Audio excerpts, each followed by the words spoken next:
¿Alguna vez en el colegio te han enseñado que en el Islam está totalmente prohibida la representación de animales y de personas? Muy probablemente sí. Esta es una idea bastante popular que se ha convertido incluso en un cliché. Pero, ¿y si te dijese que no es del todo cierto? ¿Y si pudiese enseñarte y demostrarte cómo a lo largo de la historia del Islam ha habido esa representación figurativa, tanto de animales como de personas e incluso del propio profeta Muhammad? Hoy vamos a descubrir todo lo que hay detrás del arte figurativo islámico. Un viaje lleno de matices, de prohibiciones, de excepciones y de mucha diversidad. Acompáñame. Empecemos por el principio, el Corán. Contrario a lo que mucha gente cree, el Corán no prohíbe de forma explícita la representación de animales o de figuras humanas. Lo que sí que aparece mencionado de forma directa y esclarecedora en el texto sagrado es la prohibición a la idolatría, es decir, usar imágenes como ídolos para rendirles culto. Y aquí es donde está el verdadero punto de tensión: evitar que la figura sustituya a Dios. Ahora bien, ¿de dónde surge esta idea de que está prohibido? Pues precisamente de los hadices y de los sabios, de toda esa historia del Islam donde hay obviamente divergencia de opinión, tanto en esas escuelas de pensamiento como en esas escuelas de jurisprudencia, ¿no? Y al final, pues obviamente dentro de esa praxis islámica, claramente esta visión o esta interpretación jurídica y legal que se haga pues va a influir, y es realmente lo que nos ha llegado a día de hoy. Algunos hadices, por ejemplo, prohíben la creación de imágenes de seres animados porque se entiende como una especie de competitividad o de competencia con la creación divina, que pertenece solo a Dios, obviamente. Por eso, algunos alfaquíes y algunos ulama consideran que representar a personas o animales podría ser una falta de respeto hacia la unicidad de Dios. Pero atención, porque en ningún momento el Islam es algo homogéneo. Así que el que algunos lo consideren como algo prohibido no significa en la práctica que todos los musulmanes a lo largo de la historia lo entendiesen así.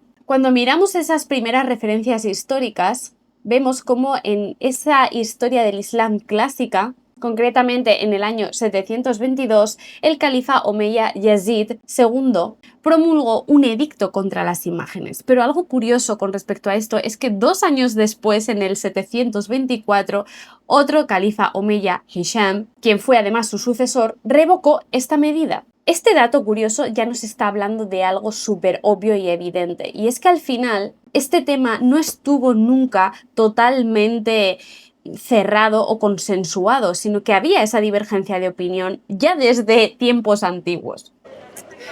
Bueno, aprovecho que voy de camino al Museo de Arte Contemporáneo de Castilla-La Mancha, que es donde está esta espectacular arquería taifa, ese ejemplo de arte figurativo, para comentar 2 cositas muy brevemente, 2 aclaraciones, porque sé que quizás alguna persona pues va a preguntar, ¿no? La primera de ellas es quizá la más evidente. Durante varios vídeos vais a verme así, básicamente porque me han tenido que hacer una intervención ambulatoria, pero bueno, tengo que estar con curas y tengo que estar durante 2 semanas de esta manera, con lo cual, bueno, yo no puedo dejar de hacer visitas guiadas, de hacer los vídeos, etcétera. Y aunque he intentado encontrarlo de color carne, pues no hay manera, así que pues nada, con todo el apósito en blanco ahí en la cara, llamando la atención, claro que sí. Y luego nada, la segunda aclaración, por si a alguien le interesa, yo qué sé, porque igual alguien lo comenta, pues ya lo digo, es el pañuelo que llevo ahora mismo, que es un pañuelo de seda 100% con un estampado de una colección especial que ha hecho en colaboración una artistaza que hay en Granada que se llama Alejandra, que os voy a dejar por aquí lo que es el nick de Instagram para que podáis seguir todo lo que hace, que lo ha hecho en colaboración con Hamza Silk, que es también otro negocio y otro artista que básicamente utiliza pues, motivos geométricos de la Alhambra, etcétera, para representarlos en pañuelos, ¿no? Entonces, bueno, pues yo me lo he puesto así, pero vamos, que al ser un pañuelo de seda, cualquier persona lo puede utilizar a su manera, ¿no? Y es que me parece súper precioso. Así que también es algo que igual a más de uno le llama la atención. Así que para que sepáis dónde conseguirlo, pues también os dejo ahí la referencia en la descripción. Porque hoy, obviamente, hablando de arte figurativo islámico, pues tiene que estar presente también estos motivos geométricos, todo, y que no es arte figurativo, que es arte geométrico, pero es por la ocasión, ¿no?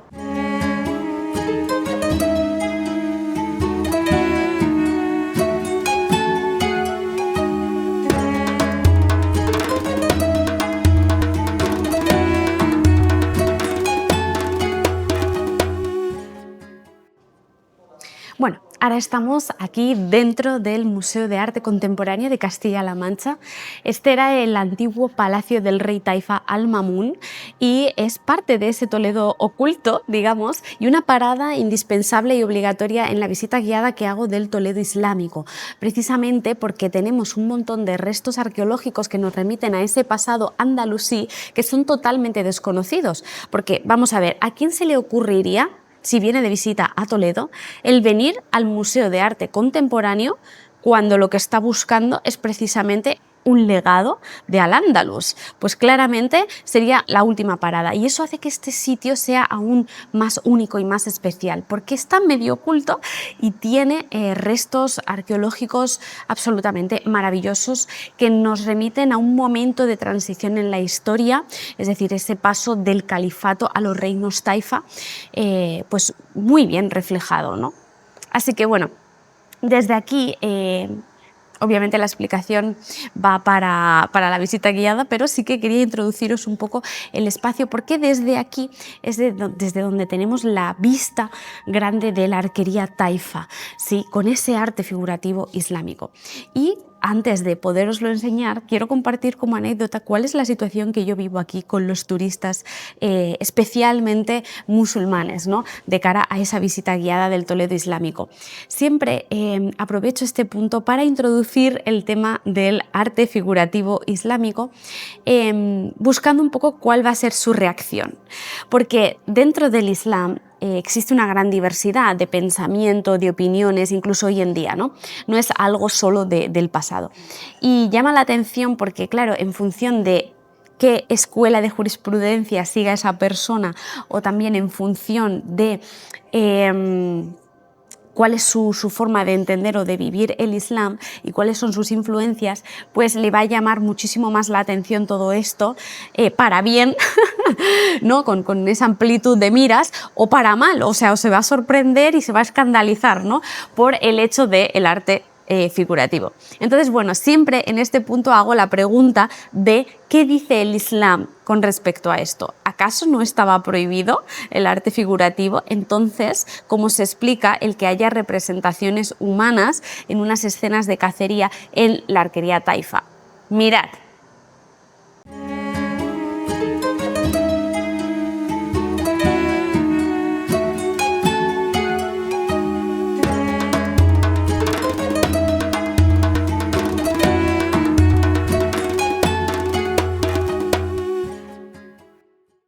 Fijaros la arquería taifa, qué bonita es, y aquí arriba es donde aparecen esas representaciones humanas, ¿no? Esto es lo que más llama la atención. ¿Por qué? Porque cuando pensamos en ese arte figurativo podemos llegar incluso, hasta cierto punto, ¿no?, a tolerar o a incluso admirar pues la representación de animales, ¿no? Por ejemplo, en la Fuente de los Leones.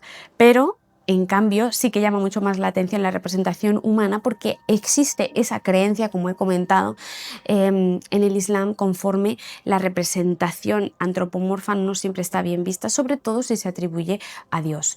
Y muchas veces el miedo parte de la idolatría, de no caer en la idolatría, por esa prohibición explícita que sí que aparece mencionada en el Corán. Obviamente no es este el contexto, ¿vale? Por eso digo que hay que matizar, hay que hacer referencia a no solo el lugar en el que estamos, sino también al contexto, porque igual que a día de hoy en el Islam no se permite la representación, por ejemplo, del ser humano en otras partes, como puede ser en Irán, sí que nos encontramos esas representaciones humanas, ¿no?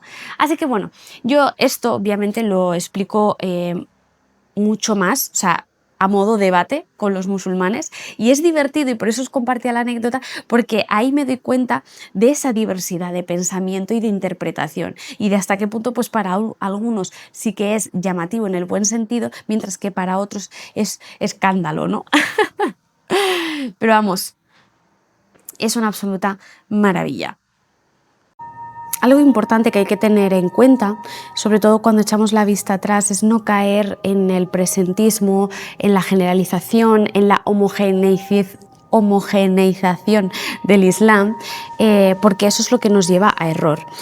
Sé que a día de hoy, y ya digo, me pasa con algunos turistas musulmanes, dependiendo también de la escuela de jurisprudencia que sigan y un poco las referencias que tengan del Islam, el hecho de que se sorprenden porque tendemos a tomar como referencia lo que diga Arabia Saudí, ¿no? Por tanto, hay ideas ahí propias del salafismo que interfieren en el sentido de que plantean una visión del Islam un tanto reduccionista o un tanto literalista, ¿no? De tal manera que impacta aún más cuando miramos en el pasado y nos encontramos esa gran diversidad en la historia. Por eso es importante el hecho de que, vale, aunque a día de hoy puedas tener en tu mente la idea de que el Islam prohíbe esta representación humana y animal, cuando se trata de conocer esa historia del Islam, cuando se trata de mirar al pasado, no tienes que hacerlo basándote en tu conocimiento actual del Islam, ¿no? En el caso de que seas musulmán o a alguien que tenga algún tipo de vinculación con ello, ¿no? Lo importante en todo esto es entender que el Islam nunca ha sido un bloque homogéneo y que mientras algunos, por miedo a caer en la idolatría, sí que prohibían este arte figurativo, nos encontramos con otros que eran más permisivos y que lo llevaban a cabo y lo realizaban en esos contextos privados, artísticos, literarios e incluso espacios públicos con esa finalidad, ¿no? Tal y como podía ser este palacio que era el palacio del rey Taifa al-Mamun. La diversidad de interpretaciones es tan grande como el propio mundo islámico, desde el Magreb hasta Persia y desde Anatolia hasta la India. Y ojo, no pensemos que Al-Ándalus fue una rareza, todo lo contrario, no existe ningún periodo cronológico ni geográfico en esa historia del Islam en el que no haya representación figurativa islámica. Cada región y cada época tuvo sus propios matices, pero la figuración siempre estuvo presente de alguna manera. Lo que sí que está claro es que en las mezquitas no se han utilizado imágenes con fines de culto. En el Islam, Dios es irrepresentable. De hecho, la forma en la que tenemos de representar su presencia en estos lugares es a través de la palabra. Por eso, dentro de las mezquitas sí que vais a encontrar rosetones donde aparezca la palabra de Allah, pero nunca una representación antropomorfa. Esto es algo que está totalmente prohibido en el Islam. No lo vamos a encontrar con figura humana ni como si fuese un ídolo, una estatua a la que adorar, sino que, como digo, la forma de representarlo es a través de esa caligrafía coránica. Sin embargo, fuera de los espacios de culto, el panorama cambia por completo.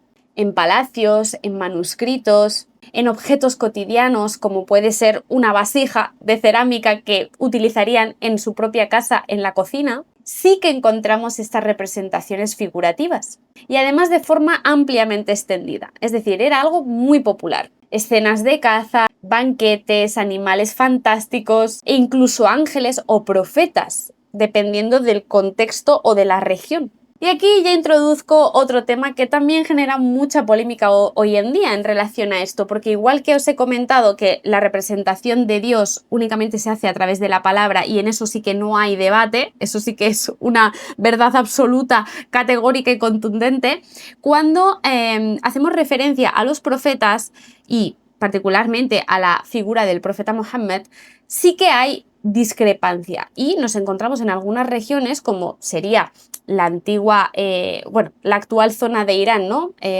Digamos, todo lo que se refiere a esa región donde se practica el Islam chiita, que sí que hay representaciones figurativas del propio profeta Mohammed.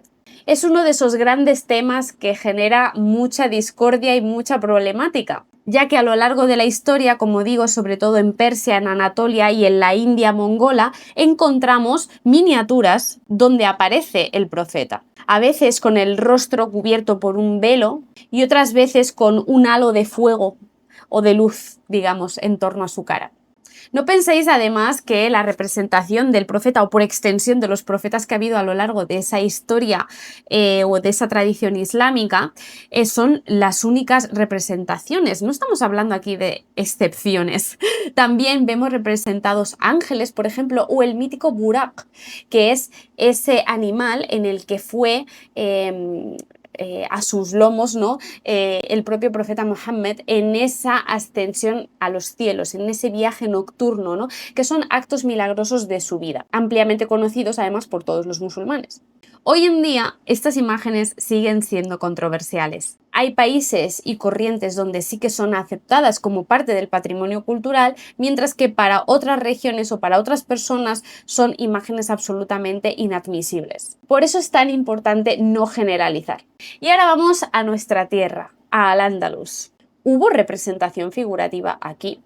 La respuesta es un sí rotundo de antemano y además os he hecho spoiler porque os he enseñado precisamente el ejemplo real y empírico de ese arte figurativo en la propia ciudad de Toledo a través de esa arquería taifa que hemos visto dentro del Palacio de Al-Mamun. En la Alhambra de Granada, como os he comentado, el ejemplo más famoso pues es ese patio de los leones, pero también, por ejemplo, las pinturas que hay en la Sala de los Reyes, donde aparecen escenas caballerescas con figuras humanas claramente representadas. Todo esto, en definitiva, lo que muestra es que en Al-Ándalus la representación figurativa no fue una excepción, sino parte normal de ese paisaje artístico, igual que se extrapoló a otras partes de ese mundo islámico. No es un fenómeno aislado. Por ejemplo, en el mundo persa, la tradición de las miniaturas fue algo, una práctica y una tradición riquísima en sí misma. Tenemos escenas literarias, relatos históricos e incluso episodios religiosos. En el Imperio Otomano, por ejemplo, hay retratos de los sultanes y crónicas ilustradas. Y en la India mongola, los emperadores también encargaron retratos y escenas cortesanas que hoy se siguen manteniendo como auténticas obras de arte. En resumen, el Corán no prohíbe explícitamente la representación de animales o de personas.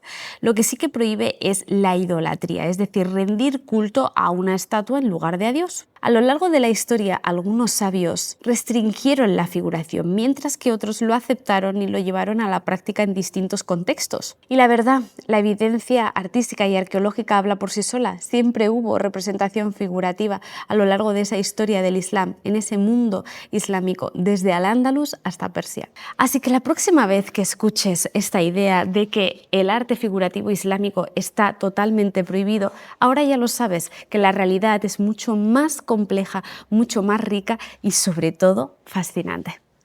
Me despido aquí con esta obra detrás de mí, que también tiene ese guiño al legado andalusí, todo y que no sea de ese periodo. Si te ha gustado este vídeo, por favor dale a me gusta, compártelo y ayúdame para poder seguir expandiendo y creciendo este proyecto tan bonito y tan especial que he querido crear.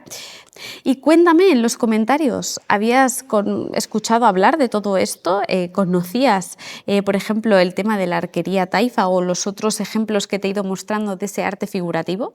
¿Cuál te parece más sorprendente? ¿La Alhambra? ¿Las representaciones persas? Nos vemos en el próximo vídeo continuando enseñando ese legado andalusí, mudéjar y morisco tan presente y a la vez tan olvidado.